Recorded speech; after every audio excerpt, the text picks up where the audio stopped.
이거 어떻게 해야 돼? 그거를 좀 많이 지금 잘 모르는 것 같은데, 그래서 선생님이 오늘 강조하고 싶은 거는 뭐냐면 서술형의 풀이쓰기는 그냥 도전해 본다.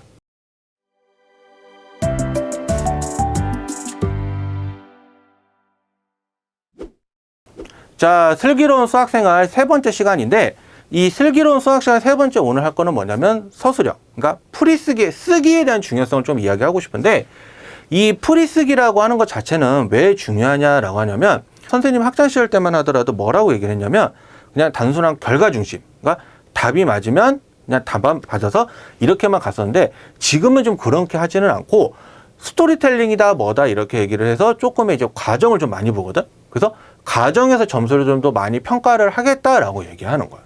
그래서 그 서술형이라고 취지라고 말하는 것 자체는 굉장히 좋은 취지라고 생각을 하는데, 근데 이거는 내 입장에서는 하는 말이고, 너희들의 입장에서 얘기를 해주면 솔직하게 말하면 하기 싫어, 그러니까 귀찮아, 왜 해야 돼, 이런 것들이 좀 논리가 많은 것 같고, 그리고 두 번째는 이거 어떻게 해야 돼, 어떻게 해야 돼, 그거를 좀 많이 지금 잘 모르는 것 같은데, 그래서 선생님이 오늘 강조하고 싶은 거는 뭐냐면 서술형의 풀이쓰기는 그냥 도전해 본다. 그러니까 일단은 시작해 본다 라고 이렇게 얘기한다는 게 첫 번째라고 생각을 하시면 되고, 그리고 절대 이거는 귀찮아 하시면 안 돼요. 왜? 선생님이 내가 가르쳤던 아이들한테 몇 번의 일화를 얘기를 했었는데, 옛날에 선생님이 그 서술형을 좀 이렇게 썼었을 때는 다 맞았다가 최종적인 답에서 한번 틀린 적이 있었거든. 64 빼기 12는 48이라 써가지고 틀린 적이 한 번 있었는데, 그래서 점수가 몇 점이 날라갔냐면 그냥 7점이 날라갔어. 점수가 7점이 날라갔어. 그래서 실질적으로 그 점수가 어떻게 바뀌었냐면 92에서 85점으로. 그러면 지금의 상대평가니까 그러시겠지만, 그 당시에는 선생님 세대 때는 절대평가였기 때문에 이 90을 넘냐 못 냐에 따라서 점수가 수냐 우냐로 바뀌었었거든. 지금의 너희들의 A냐 B냐처럼. 그래서 그렇기 때문에 굉장히 억울할 수도 있는 부분이기 때문에, 이 서술형이 나오면서는 솔직히 내가 봤을 때는 과정에서 점수도 받을 수 있기 때문에 내가 필요한 거는 과정의 점수도 더 받을 수 있다라는 거에 이점을 먼저 생각을 하세요. 이점을. 그러니까 이점이 없는 게 아니라 이점이 더 많아. 그런데 여러분, 너희들의 생각은 그 이점은 생각은 안 하고 내가 힘들고 하기 싫으니까 그게 귀찮아질 뿐인 거지, 그거를 그러니까 용납하시면 안 돼요. 그러니까 어떻게 한다? 나도 할 수 있다. 나도 할 수 있다.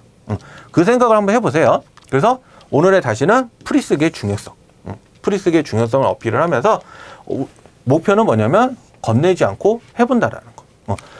그러니까 풀이의 시작은 어디서부터 어떻게 하느냐라고 물어보는 건데, 요새는 풀이 과정을 지필평가를 여전히 해서 보는 학교들도 있지만, 따로 이제 수행평가로 이렇게 보는 경우도 굉장히 많더라고. 그러니까 수행평가를 보면서 오히려 따로 지필평가에서 하지 않기 때문에 조금 부담이 경감되는.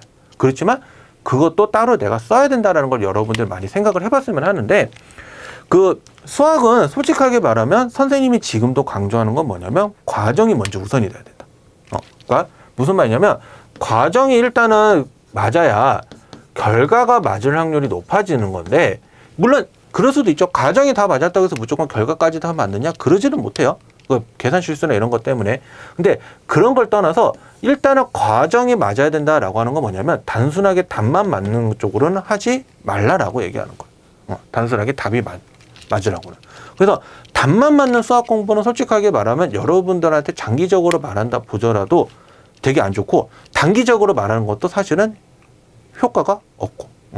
물론 답만 맞추는 게 점수를 받기 위해서는 굉장히 중요한 내용들이 되겠지만, 그 답만 맞고 점수가 없는데 초점을 맞추지 말라는 거. 그래서 어떻게 한다? 풀이 과정을 쓴다.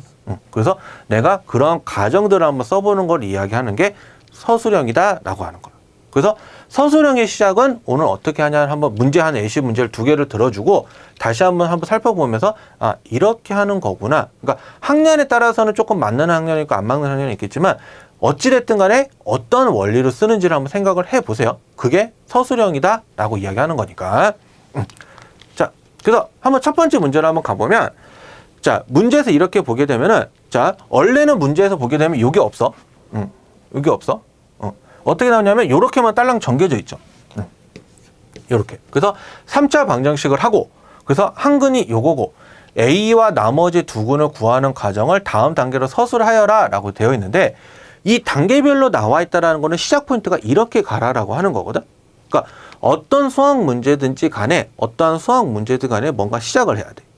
그러면 이 문제에서 시작은 뭘 얘기하냐면 이것을 어떻게 하라? 대입해라.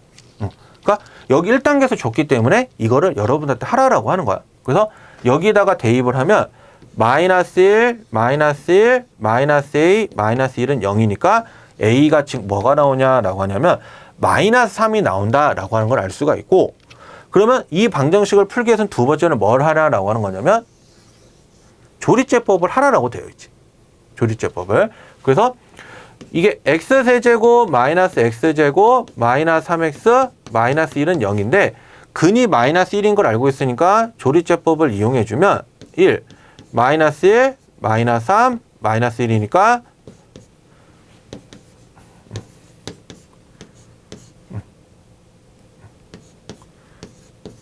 해서 요렇게 되겠지. 그러면 이게 인수분해가 뭐가 되느냐라고 하는 거냐면 x 플러스 1, x제곱 마이너스 2x 마이너스 1이다 라고 이렇게 이야기가 되는 거예요. 그리고 나서 최종적인 단계는 뭐가 되냐면 나머지 두 근을 각각 구한다. 그러면 나머지 근이기 때문에 나머지 두 근을 얘기하겠죠. 아까 x제곱 마이너스 2x 마이너스 1은 0에서 근을 구해주는 건데 이 근을 구하기 위해서는 어떤 방법으로 쓰느냐라고 하는 거냐면 지금 인수분해가 되면 인수분해를 하겠지만 인수분해가 안 되지. 그러면 인수분해가 안 되기 때문에 그거를 근의 공식을 써주는 거야. 근의 공식을. 그래서 짝수 공식이니까 a분의 마이너스 b 프라임의 b 프라임의 제곱 마이너스 ac가 되어서 계산을 해주면 요렇게. 그래서 나머지 두 근은 뭐가 되느냐? 1 플러스 루트 2와 1 마이너스 루트 2다 라고 여러분들한테 이렇게 이야기가 된다라고 하는 거예요.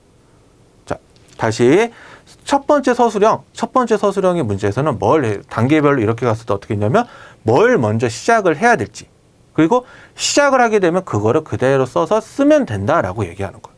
그게 우리가 서술형의 문제 첫 번째 하는 요령은 이렇게 간다라는 걸 꼭 기억을 해주세요. 그래서 이것들이 조금 이제 깔끔하게 정돈할 수 있으면 그게 하나의 여러분들한테 좋은 풀이가 되는 거고, 이 좋은 풀이가 되니까 계산들은 이렇게 할 수 있구나 라고 이렇게 생각을 할 수 있다는 거지. 그래서 꼭 이거를 명심을 하세요. 자, 두 번째 문제로 넘어가 볼게요. 두 번째 문제도 마찬가지인데 실제적으로 선생님 아까 얘기했지만 요것들은 없지만 여기서 하나 단계로 보게 되면 뭘 먼저 시작을 해서 이렇게 해서 보는 거야. 그러니까 수학 문제 풀이 과정을 쓰는 거는 항상 이 단계를 항상 생각해 보라는 거. 보통의 3단계가 될 수도 있고 4단계가 될 수도 있겠지만 보통 3단계다라고 생각을 해보면 내가 첫 번째 시작하는 단계가 이거구나 라고 하는 걸 먼저 생각을 해보라는 거. 그래서 이것도 문제를 한번 보게 되면 x의 다항식이 이렇게 해서 나와 있고 x-1로 나누었을 때 나머지가 0 이상이 되도록 하는 실수 a의 값의 범위를 구하는 과정이다. 이거를 구해봐라 라고 이렇게 얘기하는 건데 이거를 서술형처럼 쓰자라고 하는 건데 첫 번째 시작은 뭐냐면 나머지를 구해라 라고 하는 거야. 그러면 나머지를 구하는 거기 때문에 F1이겠지? 그래서 이걸 넣어보니까 2-3a a제곱 마이너스 1 빼기 5니까 a제곱 마이너스 3a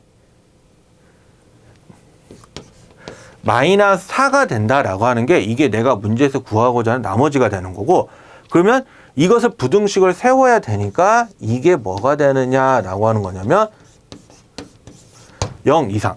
그러니까 여기서 나머지가 0 이상이 되도록이다 라고 하는 게 있으니까 그거를 시작을 한다라고 하는 거고, 그러면 최종적으로는 이거를 풀면 되는 거기 때문에 이게 a-4, a 플러스 1은 0 이상이 되어서 a는 마이너스 1 이하 또는 a는 4 이상이다 라고 이렇게 해서 써주면 된다라고 하는 거.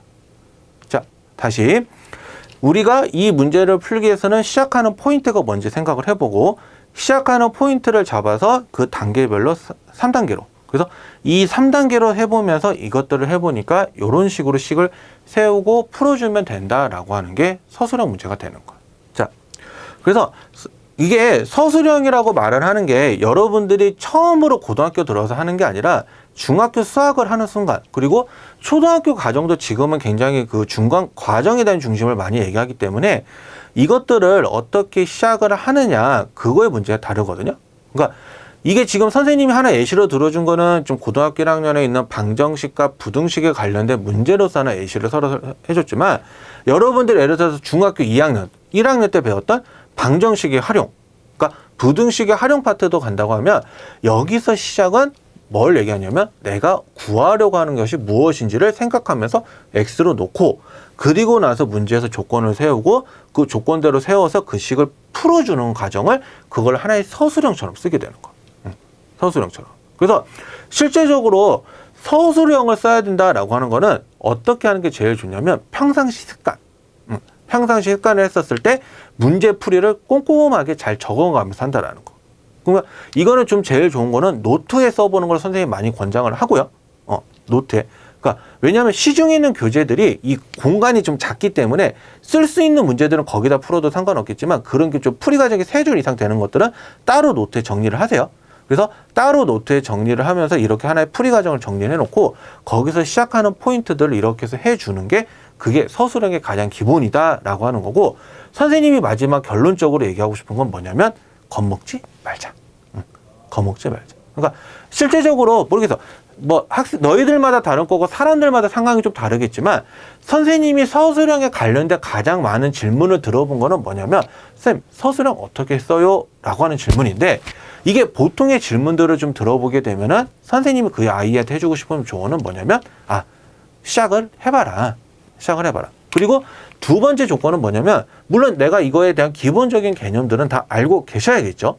그러니까 다항식의 나머지 정리라든지 아니면 방정식의 인수분해하는 조리제법이라든지 근의 성질이라는 거는 다 기본적으로 알고는 있어야 될 거야. 물론 그런 것들을 알고 있는 상태에서 그거를 내가 이렇게 적용을 해보자라고 하는 게 목적이기 때문에 서술형도 그런 중심을 많이 해본다는 거. 그러니까 너희들이 내가 계산을 하고 뭔가 문제를 했을 때 이 유형을 잘 모르는 유형들이 있으면 그 풀이 과정 속에서 답을 찾는 경우가 되게 많거든요. 그러니까 선생님도 실제로 여러분들을 지도하다 보면 답이 계속 틀린데, 특히 정사 유리수 계산 같은 거, 뭐 어떤 계산 문제 같은 거 보게 되면 왜 답이 틀린지를 보게 되면은 처음부터 시작하는 게 아니라 그 중간 과정을 많이 보거든요. 그래서 애가 지금 여기 부분을 잘 몰라서 이거를 잘 모르니까 이거를 설명해 줘야겠구나라고 하는 그런 걸 찾아가기 때문에, 그렇기 때문에 중간 과정에 대한 생각을 항상 명심을 해야 된다는 거. 그리고 다시 한번 얘기해 주면, 답을 맞추는 공부를 하는 건 아니야. 결과가 물론 목표는 내가 답을 맞춰야 점수를 받겠지만, 수학은 답을 맞추는 중심을 두는 게 아니라 과정의 중심을 하는, 그러니까 쓰는 거에 중심을 맞는 학문을 하게 되면 그러한 노력들이 쌓여서 그게 데이터화가 되게 되면 그게 여러분들이 나중에 수학 공부할 때 빛을 발한다는 거. 그러니까 여러분들이 현재 등급에서 만족하는 게 아니라 더 올라가고 싶고 더 목적이 더 충분하다고 생각을 하시면 꼭 선생님이 말했던 건 꼭 생각을 해보세요. 특히 쓰기는 하위권이든 중위권이든 상위권이든 관계없이 누군가한테, 그러니까 누구나한테도 굉장히 중요한 부분이니까 꼭 그 부분을 오늘 해줬던 말을 명심하시길 부탁드릴게요. 우리 또 다음 시간에 또 보도록 합시다. 고생하셨어요.